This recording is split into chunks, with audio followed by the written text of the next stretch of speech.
ननवरे दंपति हत्याकांड में हिरासत में लिए गए एनसीपी प्रवक्ता कमलेश निकम और अन्य 3 आरोपियों को थाने क्राइम ब्रांच ने जैसे ही दर्द पहुंचा, वैसे ही उल्लासनगर शहर की राजनीति गर्मा गई और ये खबर शहर भर में फैलते ही अटकलों का बाजार गर्म हो गया कि और कितने बड़े नाम पुलिस की तहकीकात में उजागर होंगे।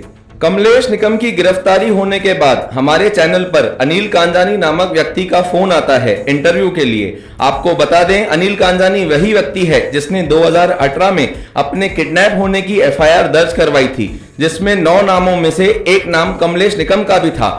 किस राजनीतिक दबाव में कमलेश निकम का नाम एफआईआर से हटाने के लिए अर्जी दी गई और क्या हुआ इस मामले में, आइए जानते हैं खुद अनिल कांजानी से। कुछ साल पहले आपने किडनैपिंग केस में कमलेश निकम पर आरोप लगाया था, क्या हुआ उस एफआईआर का? सर, तकरीबन 5 साल हो गए उस बात को।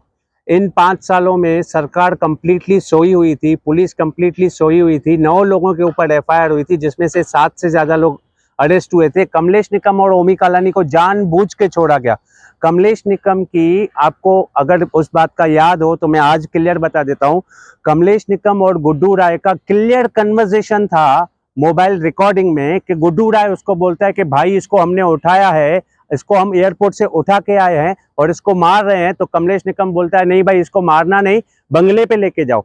अब बंगला किसका है पूरे शहर में मशहूर, ये तो पूरी दुनिया को पता है। कौन से बंगले पे कमलेश निकम बोल रहा था ये भी सबको पता है। और कौन से बंगले की शय में इतना छोटा कमलेश निकम उसको इतना बड़ा बना दिया गया है, तो वो कौन से बंगले की बात करेगा ये हर कोई समझ पाता है। सर, इतना बड़ा बना दिया गया है कि आज वो पूरे शहर के ऊपर हावी हो गया है। मेरे केस के बावजूद भी इन लोगों के ऊपर वसूली के और केस बने हुए हैं और एफआईआर हुई है।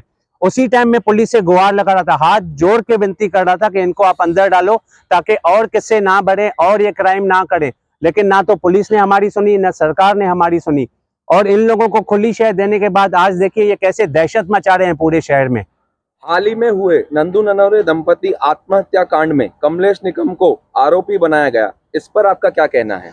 सर, जहां तक मैंने सुना है, नंदू ननवरे केस में पुलिस की तरफ से काफी ढिलाई बरती गई थी, काफी लेवरेज हुई थी, जिसकी वजह से इस केस की रिजल्ट आने में बहुत ही ज्यादा टाइम लग गया था। आज कुछ टाइम पहले उसके भाई ने अपना अंग काट के सरकार को पेश, अंगों को देखकर सरकार की आंखें खुलती हैं, तब जाके कार्यवाही करते हैं। तो क्या हम लोग, हमारे जैसे गरीब लोग भी अपने गले काट के, अपना शरीर काट के सरकार को पेश करें, तब जाके ये कार्यवाही करेंगे? कब जागेगी ये सरकार? मैं तो चाहता हूं हमारे केस में भी जो मेरे साथ हुआ था, उस केस में भी इसको आरोपी बनाया जाना चाहिए और इसे सजा होनी चाहिए। इसे बख्शना बिल्कुल नहीं चाहिए। उस टाइम अगर पुलिस इसको अरेस्ट कर लेती ना सर, तो इन लोगों की इतनी हिम्मत नहीं बढ़ती कि किसी और को मजबूर कर सके आत्महत्या करने के लिए। एक अच्छे भले व्यापारी को सर, एक अच्छे भले व्यापारी को इन लोगों ने रोड पे लाके खड़ा कर दिया। मैं आपके सामने जिंदा सबूत खड़ा हूं। इन लोगों ने रोड पे लाके खड़ा कर दिया मुझे, लेकिन आज भी मैं लड़ रहा हूं। जब तक सांस रहेगी लड़ूंगा, लेकिन एटलीस्ट सरकार तो हमारे लिए जागे, सरकार तो हमारे लिए कुछ काम करे। वो तो बगैर किसी पक्षपात के इनके ऊपर कार्यवाही करनी चाहिए। पुलिस को ये चाहिए कि बगैर किसी पक्षपात के इन पे ऊपर कार्यवाही करे, इंक्वायरी करो। सारी रिकॉर्डिंग्स हैं, सारे सबूत हैं। इन लोगों को, जिन लोगों को अरेस्ट किया था बैक ऑफ स्टेज, उन लोगों ने भी अपने बयान दिए हैं। पुलिस को चाहिए कि उनको सामने लाके इनको कड़ी से कड़ी सजा दी जाए इन लोगों को। उल्लासनगर के कई नेताओं के पास अकूट संपत्ति है, इनमें कमलेश निकम का भी नाम आता है, आपका क्या कहना है इस बारे में? सर जी, उल्लासनगर में तो यूं तो सैकड़ों करोड़पति है, लेकिन ये अभी नया करोड़पति बना हुआ जो कमलेश निकम है, बंगले के आशीर्वाद से कई सारे गलत तरीकों से इन लोगों ने जो पैसे कमाए, जिस तरीके से मुझे एक्सटॉर्शन करने की कोशिश की गई थी, किसी और व्यापारी को एक्सटॉर्शन 50 लाख 1 करोड़ मांगे गए थे, इस तरीके से कई पैसे इन लोगों ने कमाए हैं। कमाए क्या, लूटे हैं। एक्चुअली कमाना तो नहीं कहा जाता, इसको लूटना ही कहा जाता है। इस लूटी हुई रकम को इसी का भाई जो सीए है, वो किसी विभिन्न तरीकों से वाइट करते जा रहा है। लेकिन अब इन सारे कांड और कारनामों की कागजी कार्यवाही करके इससे रिलेटेड जितने भी संबंधित डिपार्टमेंट्स है, चाहे वो इनकम टैक्स हो गया या और डिपार्टमेंट्स भी हो गए, वहां पर भी मैं कागजी कार्यवाही करूंगा। और इनके जो कांड है ना, इन्होंने जो पूरे उल्लासनगर में दहशत मचा रखी है, जो ब्लैक मनी इन लोगों ने इकट्ठा कर रखी है, जिस काले धन के दम पर ये किसी को भी खरीदने और मारने पीटने और लूटने के लिए रेडी रहते हैं। इस काले धन के दम पर ही वो सारे कांड इसके खोलने वाले हैं। हम लोग कागजी कार्यवाही करके सरकार तक इनकी इंफॉर्मेशन प्रॉपर तरीके से पहुंचाएंगे। हम लोग उल्लासनगर में यूएमसी के कई सारे अधिकारियों के साथ ये लोग मिलीभगत करके इलीगल कंस्ट्रक्शन और भी कई सारे धंधे, उल्टे सुल्टे काम, टीयर गेडर, आरसीसी, जमीनें हड़पना, गरीबों को तंग करना, कई सारे उल्टे सीधे काम हैं जिनमें कई सारे अधिकारी उल्लासनगर के म्युनिसिपल कॉर्पोरेशन के, टीपीडी डिपार्टमेंट के इनके साथ जुड़े हुए हैं।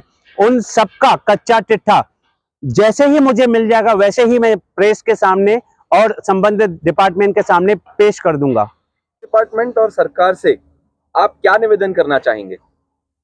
सर, पिछले 5 साल से तो मेरी सरकार से निवेदन चालू ही है, लेकिन अभी तक सुनवाई नहीं हुई है। लेकिन फिर भी मेरा एक रिक्वेस्ट है कि कमलेश निकम जैसे छुटभइये नेताओं के जेल जाने से ना तो बीजेपी सरकार, ना शिवसेना सरकार, और मैं तो मानता हूँ कि एनसीपी को भी कोई फर्क नहीं पड़ने वाला है। इनको अगर इनके कर्मों की सही सजा दी जाए, इनको जेल में ही रखा जाए, तो किसी के वोटों में कुछ कमी आने वाली नहीं है, इनकी कोई वैल्यू नहीं है। लेकिन इन लोगों को जिस तरीके से बड़ा बनाया गया है ना, इनके पीछे पता नहीं किनका हाथ है, जिनके भरोसे ये लोग उल्टे सीधे काम करते हैं, इनको तो अंदर ही रखो। हमारी सरकार से रिक्वेस्ट है, महाराष्ट्र के उप मुख्यमंत्री श्री देवेंद्र फडणवीस जी से खासम खास रिक्वेस्ट है, दरख्वास्त है कि सर, जिस तरीके से नलवड़े के भाई ने अपने अंग काटकर आपकी आंखें खोलने की कोशिश की है, तो कृपया क्या आप किसी तरह मुझ गरीब पर भी ध्यान देकर मेरे केस में भी कमलेश निकम को आरोपी बनाकर उस पर सजा आप कायम कर सकते हैं?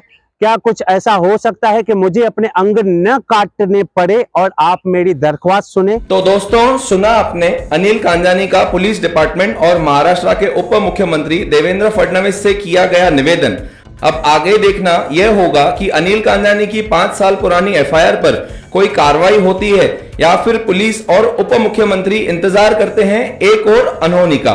इसी कड़ी में आगे खबरें देखने के लिए देखते रहिए बिंदास बोल।